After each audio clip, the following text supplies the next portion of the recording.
नमस्कार।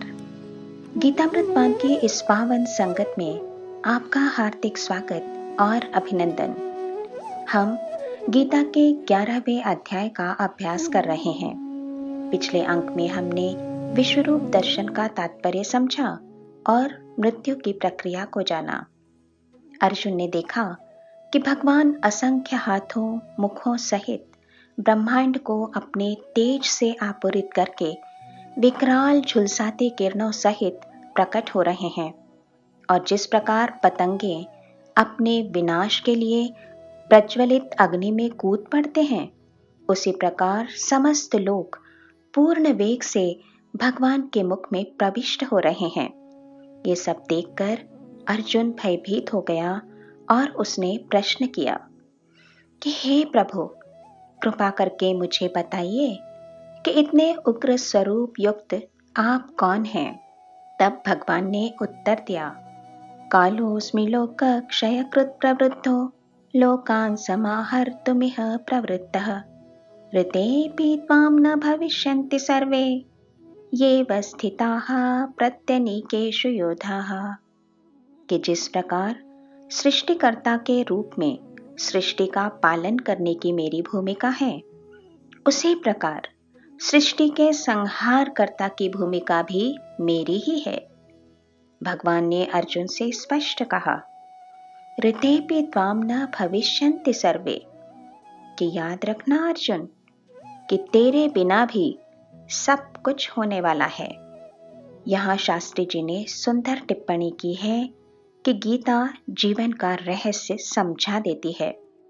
जिसे जीवन में ऊपर जाना है, उसे समझ लेना चाहिए कि मेरे बिना भी सृष्टि में सब कुछ चलते रहने वाला है। हमारे जन्म से पहले भी गंगा बह रही थी और हमारे मर जाने के बाद भी ऐसे ही बहती रहेगी। ये सच है कि इस जगत में हमारी इच्छाओं की कोई कीमत नहीं और अनंत खंडों के इस नाटक में महज चंद क्षणों के लिए एक छोटा सा पार्ट अदा करने के लिए हम धरा पर आए हैं।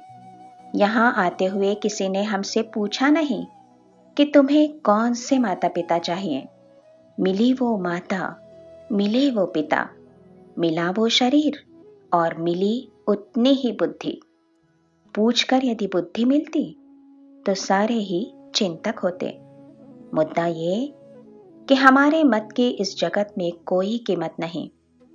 यहाँ शास्त्री जी ने बड़े पते की बात की है कि कोई कहेगा कि मैं मां पसंद नहीं कर सकता, लेकिन पत्नी तो पसंद कर सकता हूं। उत्तर है नहीं, हम पत्नी भी पसंद नहीं कर सकते।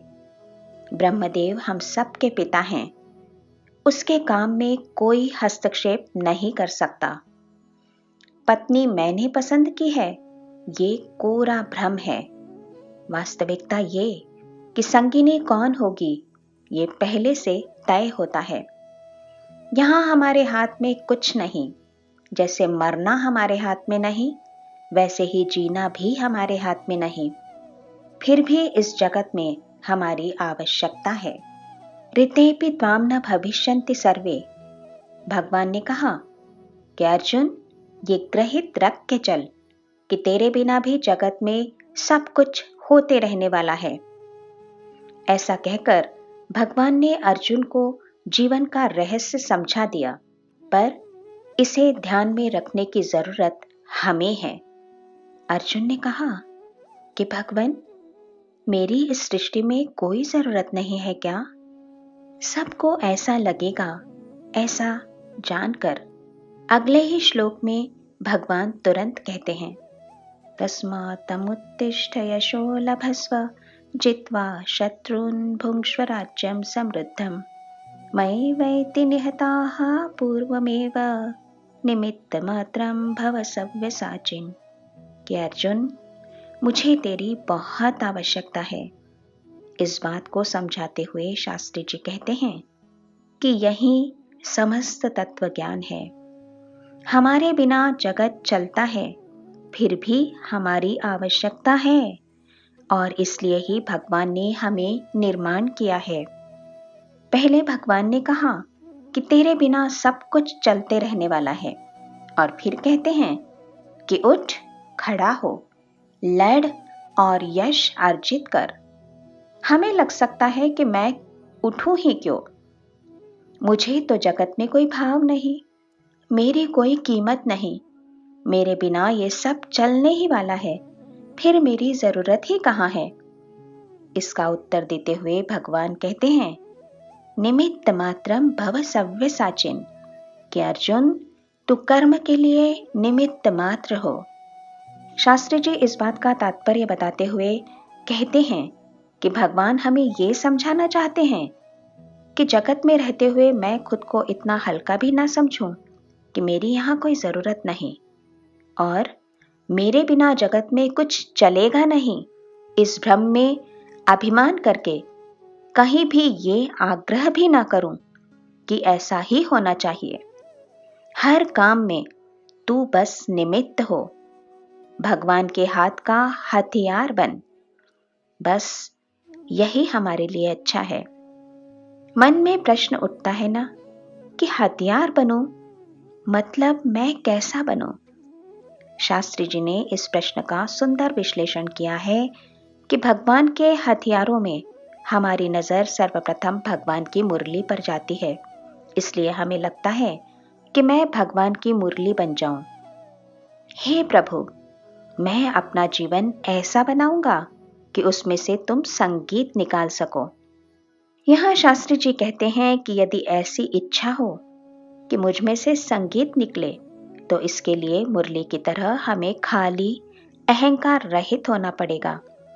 लेकिन हम में तो राग, द्वेष, अहंकार के पत्थर भरे पड़े हैं, तो इसमें से संगीत कैसे निकले? अब भक्त को लगा, यदि मैं भगवान के पैरों की पादुका खड़ाऊ बन जाऊं तो? शास्त्री जी कहते हैं, तब एक तो घिसने के लिए हमें तैयार रहना होगा, और दूसरे मुलायम सरल हमें बनना होगा, वरना भगवान के पैरों को कष्ट होगा। ऐसे ही भगवान के वस्त्र बनने की चाहना यदि मैं करूं, तो इसके लिए मुझे अपना जीवन स्वच्छ बनाना होगा।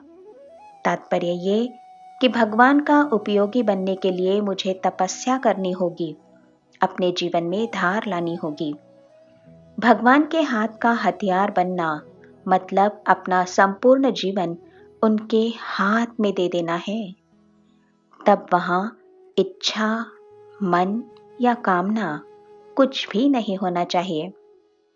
जो लोग ऐसे निमित्त मात्र बने, वही परमोच्च पुरुषोत्तम हैं।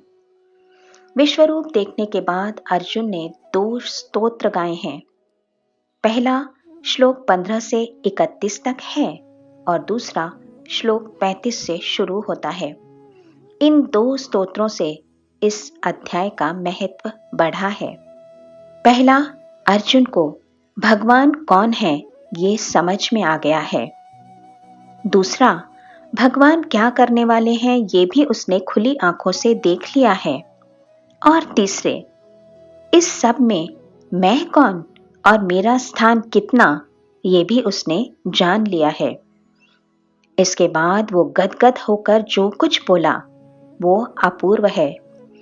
संपूर्ण स्तोत्र पढ़ने के बाद ये समझ में आता है कि उसमें कोई संप्रदाय नहीं है। यहाँ शास्त्री जी कहते हैं कि भविष्य में यदि कोई विश्व धर्म स्थापित हुआ तो उसकी प्रार्थना यही हो सकती है। इसमें विशुद्ध रूप से भगवान की स्तुति की गई है, और स्तुति करने वाला प्रत्यक्ष देखकर स्तुति कर रहा है। अर्जुन के सामर्थ्य और अधिकार का सुंदर समन्वय यहाँ दिखाई देता है। आज इतना ही याद रखते हैं और यहाँ विराम लेते हैं। जय श्री कृष्ण।